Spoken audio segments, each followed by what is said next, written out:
Hi everyone, and welcome to today's lesson.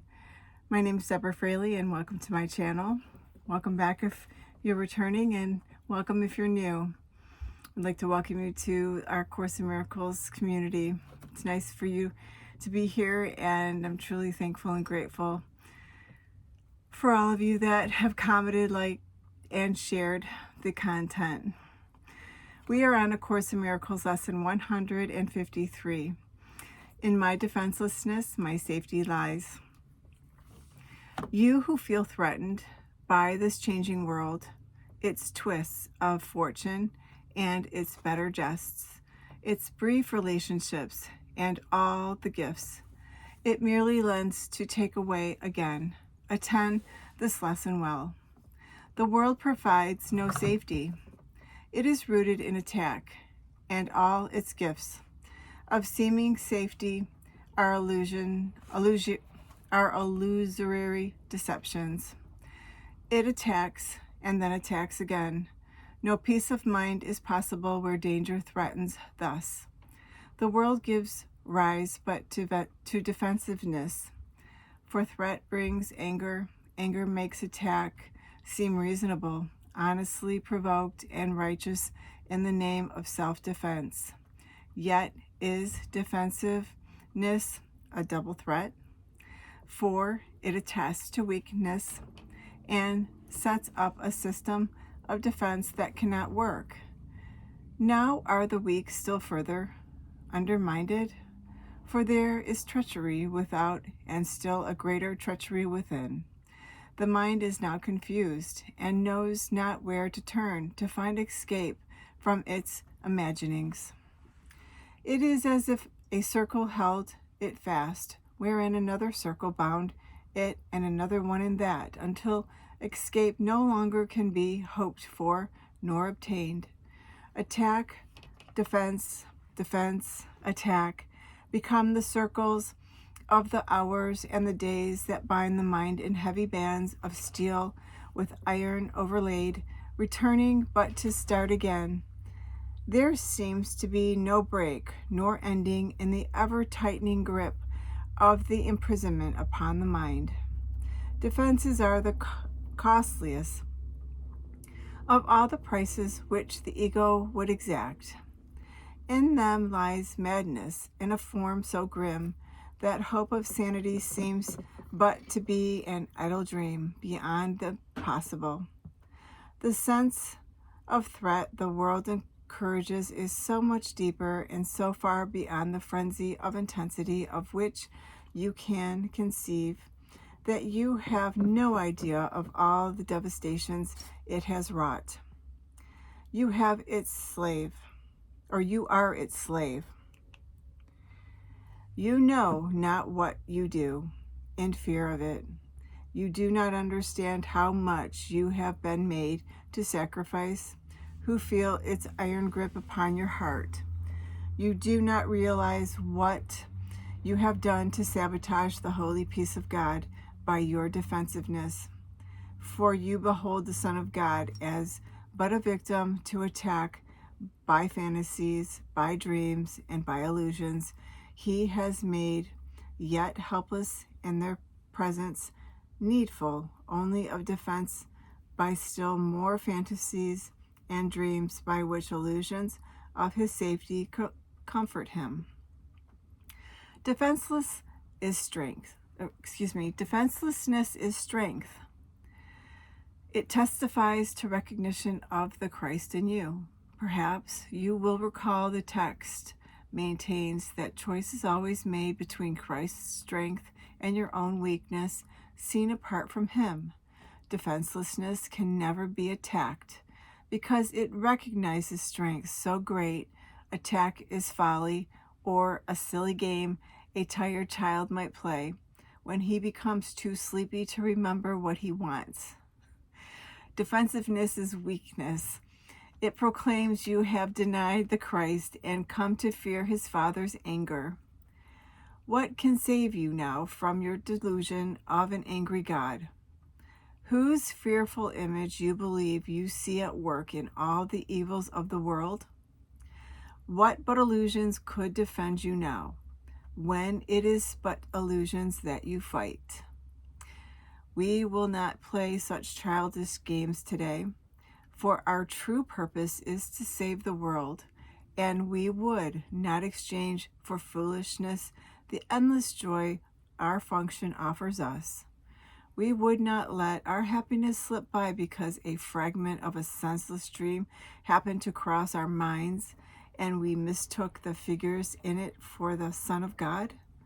Its tiny instant for eternity. We look past dreams today and recognize that we need no defense because we are created unassailable without all thought or wish or dream in which attack has any meaning.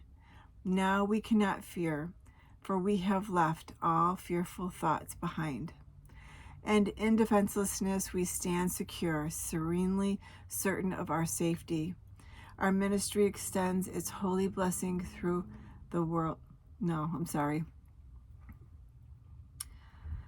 And in defenselessness we stand secure, serenely certain of our safety now, sure of salvation. Sure, we will fulfill our chosen purpose as our ministry extends its holy blessing through the world.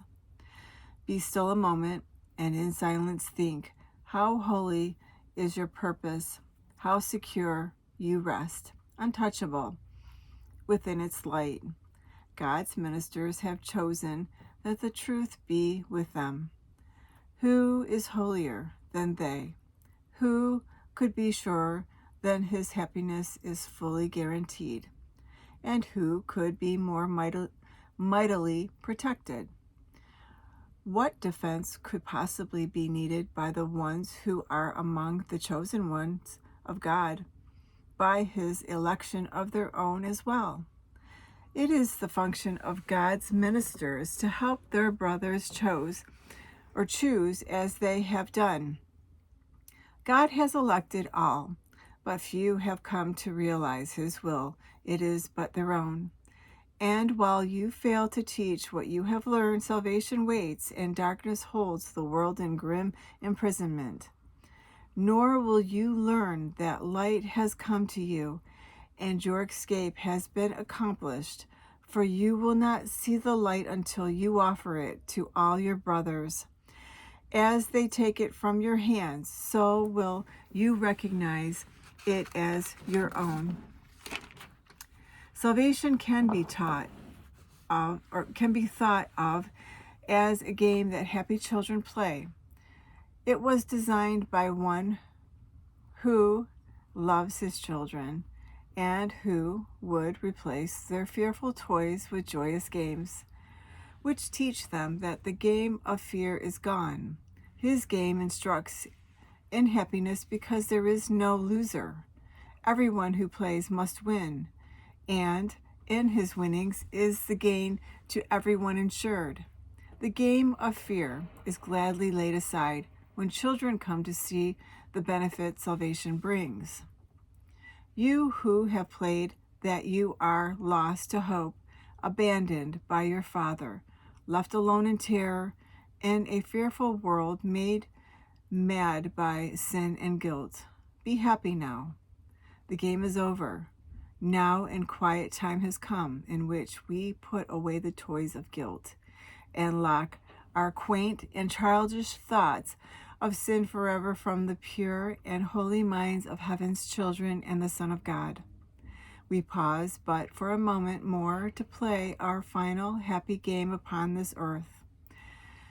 And then we go to take our rightful place where truth abides and games are meaningless. So is the story ended. Let this day bring the last chapter closer to the world, that everyone may learn the tale he reads of terrifying destiny, defeat of all his hopes, his pitiful defense against a vengeance he cannot escape, is but his own deluded fantasy. God's ministers have come to waken him from the dark dreams this story has evoked in his confused, bewildered memory of this distorted tale. God's Son can smile at last on learning that it is not true. Today we practice in a form we will maintain for quite a while. We will begin each day by giving our attention to the daily thought as long as possible. 5 minutes now becomes the least we give to preparation for a day in which salvation is the only goal we have. 10 would be better, 15 better still, and as distraction ceases to arise to turn us from our purpose, we will find that half an hour is too short a time to spend with God. Nor will we willingly give less at night in gratitude and joy. Each hour adds to our increasing peace as we remember to be faithful to the will we share with God. At times, perhaps, a minute, even less, we will be the most that we can offer as the hour strikes. Sometimes we will forget. At other times, the business of the world will close on us and we will be unable to withdraw a little while and turn our thoughts to God. Yet, when we can, we will observe our trust as ministers of God in hourly remembrance of our mission and His love. And we will quietly sit by and wait on Him and listen to His voice and learn what He would have us do the hour that is yet to come, while thanking Him for all the gifts He gave us in the one gone by. In time we practice, you will never cease to think of Him and hear His loving voice guiding your footsteps into quiet ways where you will walk in true defenselessness.